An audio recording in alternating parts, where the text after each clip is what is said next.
एक समय था जब लोग ग्रेनिंजा को पिकाचू से भी ज़्यादा powerful, overrated, dashing as a unique Pokemon समझते थे। लेकिन ऐसा क्या हुआ उसके लाइफ में कि ग्रेनिंजा को आज लोग पूछते भी नहीं, अपने टॉप 10 फेवरेट पोकेमॉन में भी नहीं पूछते। तो आज के इस वीडियो में इसी के बारे में जानते हैं। चैनल में नए हो तो सब्सक्राइब कर देना। तो चलो इस वीडियो को स्टार्ट करते हैं। फ्रोकी एस का पहला पोकेमॉन था कार्लोस रीजन में। फ्रोकी की कहानी आप जितनी आसान समझते हैं उतना आसान है नहीं, क्योंकि फ्रोकी को बचपन से ही शुरू से ही स्ट्रांग बनना था। इसके लिए वो अकेले में ही बैटल करता था। सारे फ्रोकी अलग खेल रहे होते थे, लेकिन यहाँ पे फ्रोकी सबसे अलग होकर स्ट्रांग बनने के लिए बैटल क्या करता था, ट्रेनिंग क्या करता था। लेकिन बाद में उसे पता चलता है कि उससे ज़्यादा स्ट्रांग होने के लिए किसी एक ट्रेनर के साथ मिलना होगा। तो वो अब चला जाता है प्रोफेसर सिकामोर के पास। प्रोफेसर सिकामोर ने उसे बहुत सारे ट्रेनर को दिया था, लेकिन बहुत सारे ट्रेनर के पास जाकर उसे पता चलता है कि ये मेरे उम्मीदों पर खरा नहीं उतरेगा। यानी उसे लगता था कि इस ट्रेनर में कुछ कमी है। इस ट्रेनर के साथ रहने पे मुझे ज़्यादा ट्रेनिंग, ज़्यादा स्ट्रॉन्ग नहीं हो पाऊंगा। तो इसलिए वो बाद में उस ट्रेनर को छोड़ देता है। लेकिन इस बार अब एक नया ट्रेनर उसे मिला है। अचानक से एस और क्लेमोन का बैटल हो रहा होता है। उस समय पिकाचू पिकाचू भी बैटल कर रहा होता है। बाद में फिर टीम रॉकेट आ जाती है एंड पिकाचू को जैसे ही चोट लगने वाला होता है, वैसे ही फ्रोकी आ जाता है और उसे बचा लेता है।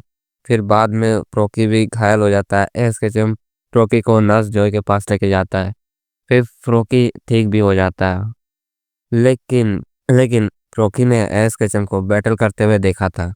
तो अब उसे लगने लगा है कि एस केचम ही वही ट्रेनर है जिसके लिए मैं इतने सालों से इंतजार कर रहा हूँ। फ्रोकी को ऐसा लग रहा था कि एस केचम उसकी उम्मीदों पे खरा उतरेगा। इसलिए अब वो फ्रोकी एस केचम की टीम ज्वाइन कर लेता है।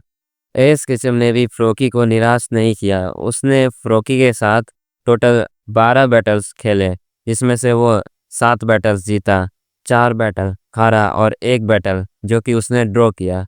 एपिसोड बाय एपिसोड फ्रोकी का ट्रस्ट एस पे बनता गया। फ्रोकी ने फिर एस पे पूरी तरह भरोसा कर लिया एंड उसके बाद से फ्रोकी का पावर स्ट्रेंथ बढ़ता गया और इतना बड़ा कि वो अब एक दूसरे एपिसोड में दिखाया गया कि फ्रोकी फ्रोगेडियर बन गया, जो कि हमें उस एपिसोड में दिखाया गया था जिसमें वो जाता है किसी निंजा ट्रेनर के साथ बैटल करता है और उसी बैटल में वो फ्रोकी फ्रोगेडियर में इवॉल्व कर जाता। फ्रोगेडियर में इवॉल्व करने के साथ ही उसकी पावर और भी बहुत ज़्यादा बढ़ जाती है और उसके साथ ही फ्रोगेडियर का जो स्पीड है ना बहुत ज़्यादा हो बढ़ जाता है।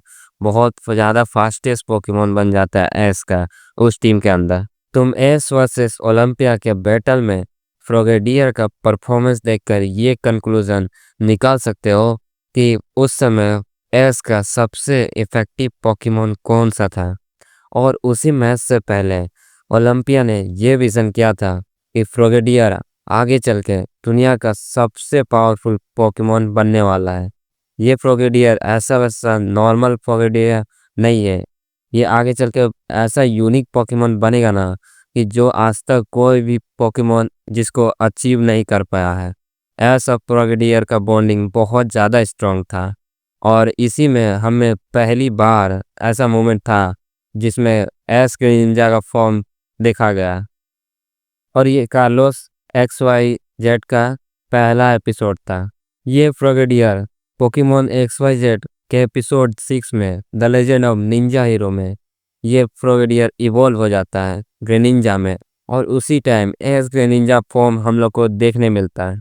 कितना ज़्यादा औसम लगता है ये तुम खुद ही अपने आंखों से देख लो। इतना गजब का पावर देख के सरीना, बॉनी, क्लेमेंट सब कोई हैरान रह जाते हैं कि क्या हो रहा है ऐश के साथ।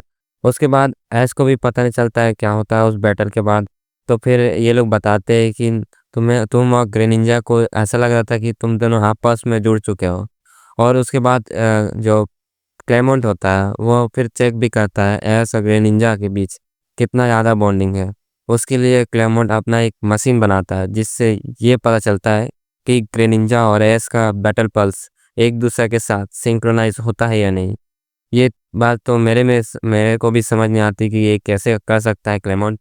लेकिन फिर उसी पोकेमॉन एनीमे में दिखाया जाता है कि क्लेमन कर लेता है और फिर उसके बाद देखने को मिलता है कि एक बार वो बैटल्स में उन दोनों का बैटल पल्स एक हो जाता है और एस के ग्रेनिंजा आपस में मर्ज हो जाते हैं और एक साथ बैटल करते हैं। सबको देख के ये फिर से चौंक जाते हैं कि ये कैसे हो सकता है कि कोई पोकेमॉन मतलब कोई ट्रेनर किसी पोकेमॉन के अंदर मर्ज हो सकता है, उसके पावर्स को समझ सकता है। यहाँ तक कि एस के जब ने इतने सालों से पिकाचू के साथ सफ़र किया है, तो पिकाचू के साथ कभी इतना ज़्यादा बॉन्डिंग नहीं बना पाया।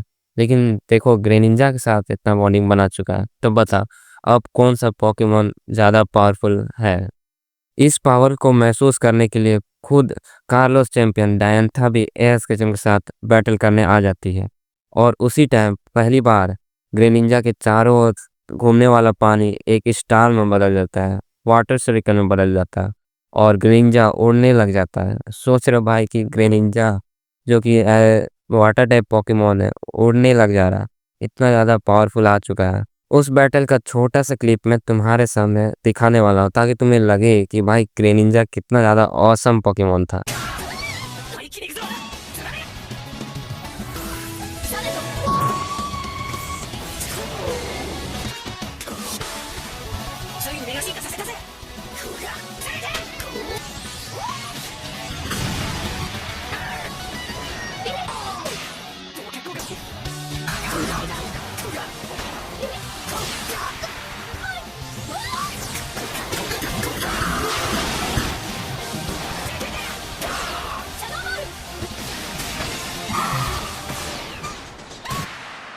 एक बार वुल्फरिक के साथ बैटल करते हुए ग्रेनिंजा पहली बार हार जाता है और वो भी बोन ग्रेनिंजा बनने के बावजूद भी। और उसी समय एस के चम और ग्रेनिंजा के बीच का जो बॉन्ड था वो अचानक से ब्रेक हो जाता है और एस को बहुत जोर का झटका लग जाता है। एस और ग्रेनिंजा आपस से थोड़ा सा दूरियां बना लेते हैं, लेकिन फिर बाद में हमें देखने को मिलता है कि किसी तरह एस ग्रेनिंजा को मना लेता है और उन दोनों का बीच का जो बॉन्डिंग है और भी ज़्यादा स्ट्रांग हो जाता है और ग्रेनिंजा के चारों ओर घूमने वाला पानी एक वाटर सर्कल में बदल जाता है और यहाँ पे ग्रेनिंजा पहले से ज़्यादा स्मार्ट दिखने लग जाता है। इसके बाद का जो बैटल था वुल्फरिक के साथ वो देखने में बहुत ज़्यादा मज़ा आता है। ये बैटल एस के कार्लोस जिम बैटल का सबसे ज़्यादा मज़ेदार जिम बैटल था क्योंकि इसमें ग्रेनिंजा बॉन्डिंग को देखने मिला था। उसके बाद एस को अब 8वां जिम बैटल मिल जाता है और इसी के साथ अब जाता है एस कार्लोस लीग में भाग लेने के लिए। एस का पहला मुकाबला होता है अल्टारिया के साथ और इसी में पहली बार कार्लोस लीग में एस के को बोन ग्रेनिंजा यूज़ करते हुए सब कोई देखते हैं और हैरान हो जाते हैं कि कैसे कोई ग्रेनिंजा ऐसा वाटर सरिकेन बड़ा जैसा जायंट जैसा बना सकता है। उसका शक्ल चेंज हो जाता है ग्रेनिंजा का, ऐसे ये सब देख के मतलब सब कोई दंग रह जाते हैं और उसके बाद एक ही झटका में अल्टारिया को ख़त्म कर देता है ग्रेनिंजा। और इसके बाद एस का बैटल होता है सोयर के साथ और इसमें ये भी बैटल बहुत ज़्यादा मज़ेदार होता है। सोयर के सेप्टाइल और एस का ग्रेनिंजा लास्ट में बैटल करता है जो कि बहुत ज़्यादा मज़ा देता है। उधर सेप्टाइल मेगा इवॉल्व हुआ होता है और यहाँ पे एस का ग्रेनिंजा बॉन्ड इवॉल्व हुआ रहता है और एस लास्ट में हैस का ग्रेनिंजा लास्ट में वो बड़ा सा जायंट सा वाटर सरिकेन फेंक के मारता है सेप्टाइल को और उसके बाद सेप्टाइल ख़त्म और ये बैटल भी यहीं ख़त्म हो जाता है। अब होता है एस और अलान के बीच बैटल। ये बैटल देखने के लिए पोकेमॉन फैंस बहुत दूर दूर से आए हैं और सब कोई पहले से ही एडवांस बुकिंग करा के रखे थे। तो चलो इस बैटल के बारे में देखते हैं। तो यहाँ पे ग्रेनिंजा और चारिज़ार्ड के बीच बैटल हो रहा है जहाँ पे चारिज़ार्ड मेगा इवॉल्व है और ग्रेनिंजा बॉन्ड इवॉल्व है। दोनों के बीच बैटल चल रहा है। इसका छोटा सा क्लिप मैं तुम्हारे सामने रख रहा हूँ, इसे देख के तुम्हें मज़ा आएगा। लेकिन क्या बोले इसमें लास्ट में ग्रेनिंजा हार जाता है। ये पोकेमॉन फैंस मतलब पोकेमॉन कंपनी हमारे साथ बहुत बड़ा धोखा करते हैं कि ग्रेनिंजा को यहाँ पे हरा देते हैं। यहाँ पे ग्रेनिंजा के पास टाइप एडवांटेज भी था और साथ ही साथ बॉन्ड एवोल्यूशन भी था, तब भी ग्रेनिंजा हार जाता है। और ग्रेनिंजा का पावर तो तुम देखो ही कि वो जब जायंट रूट के साथ बैटल करता है तो सबसे ज़्यादा जो इफेक्टिव पावर जो कि जायंट रूट को ख़त्म करने में लगता है वो ग्रेनिंजा का ही रहता है। यहाँ पे अलान का चारिज़ार्ड कुछ नहीं कर पाता है। तो सोच रहे हो कि अलान का चारिज़ार्ड ग्रेनिंजा के सामने टिक भी नहीं पाता था। तो वो उस मैच में कैसे हार जाता है, ये मिस्ट्री तो आज तक बनी हुई है। लेकिन क्या करे, उसके बाद ग्रेनिंजा हार जाता है और उसके बाद शुरू होता है जायंट रूट का केस। पोकेमॉन XYZ के फिनाले में उसके बाद बहुत ज़्यादा मज़ा आता है। जायगार्ड बेकाबू हो जाता है, पूरे लूमियोस टावर पर हमला कर देता है। उसके बाद सब कुछ तितर बितर हो जाता है, इधर उधर हो जाता है। और किसी तरह अलान, चारिज़ार्ड, ऐसा ग्रेनिंजा, सारे जिम लीडर, डायंथा, स्टीवन सबको मिलकर यहाँ तक टीम रॉकेट भी मिलके पूरे पोकेमॉन वर्ल्ड को सेव करने में लगी रहती है। और फाइनली ग्रेनिंजा और बाकी सारे टीम मिलकर उस जाइंट रूट को रोक देता है, अलेक्जेंडर को भी ख़त्म कर देता है। लेकिन यहाँ पे पता नहीं चलता है कि अलेक्जेंडर कहाँ गया। हो सकता हो कि फ्यूचर में कभी ना कभी अलेक्जेंडर ज़रूर आएगा। और इसी के साथ ये जायगार्ड वाला, जाइंट रूट वाला केस यहीं पे समाप्त हो जाता है। और उसके बाद एश, सरीना, बॉनी, क्लेमेंट सबको लूमियस टावर को फिर से पहले जैसा बनाने में लग जाते हैं।